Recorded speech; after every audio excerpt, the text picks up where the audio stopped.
ಯಾವ ರೀತಿ ಒಂದು ಮಲತಾಯಿ ಧೋರಣೆ ಏನಂತಂದ್ರೆ ಬಿಜೆಪಿ ಸರ್ಕಾರ ಇದು ಒಂದು ರೂಪಾಯಿ ಪೆಟ್ರೋಲ್ ಅನ್ನು ಏರಿಸಿದ್ರ ಇವರು ಕಾಂಗ್ರೆಸ್ನವರು ಜಿಗಜಿಗದಲ್ಲಿ ಸ್ಟ್ರೈಕ್ ಮಾಡ್ತಿದ್ರು. ಈಗ ಒಂದು ದಿವಸದಲ್ಲಿ ₹3.50 ಪೆಟ್ರೋಲ್ ಮತ್ತು ₹3 ಡೀಸೆಲ್ ಅನ್ನ ಏರಿಸಿದಂತ ಮಾನ್ಯ ಸಿದ್ದರಾಮಯ್ಯನವರೇ ಮತ್ತು ಡಿ ಕೆ ಶಿವಕುಮಾರ್ ಅವರೇ, ನಿಮಗೆ ನೈತಿಕತೆ ಇದ್ರೆ ತತ್ಕ್ಷಣದಿಂದ ವಿಧಾನಸಭೆಯನ್ನು ವಿಸರ್ಜನೆ ಮಾಡಿ ತಾವು ಮತ್ತೊಮ್ಮೆ ಚುನಾವಣೆಗೆ ಹೋಗಬೇಕು.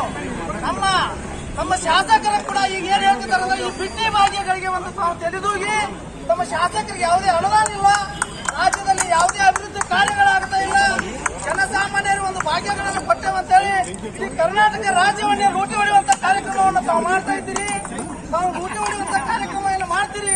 ಇದರ ವಿರುದ್ಧವಾಗಿ ಭಾರತೀಯ ಜನತಾ ಪಕ್ಷ ಈಗ ಕೇವಲ 2 ದಿವಸದಲ್ಲಿ ತಾವೇನು ಡೀಸೆಲ್ ಮತ್ತು ಪೆಟ್ರೋಲ್ ಬೆಲೆಯನ್ನು ಇಳಿಸಿದ್ದೀರಿ, ಅದನ್ನು ಹಿಂಪಡೆಯದಿದ್ದರೆ ರಾಜ್ಯಾದ್ಯಂತ ದೊಡ್ಡ ಪ್ರಮಾಣದ ಹೋರಾಟವನ್ನ ಭಾರತೀಯ ಜನತಾ ಪಕ್ಷ ಹಾಕಿ ತಮ್ಮನ್ನ ಈ ವಿಧಾನಸಭೆಯನ್ನ ವಿಸರ್ಜನೆ ಮಾಡುವಲ್ಲಿ ತಾವು ಬಿಡುವುದಿಲ್ಲ ಅನ್ನುವಂತ ಒಂದು ವಿಶ್ವಾಸ ಈ ಭಾರತೀಯ ಜನತಾ ಪಕ್ಷದ ಎಲ್ಲ ಕಾರ್ಯಕರ್ತರಿಗೂ ಕೂಡ ಇದೆ.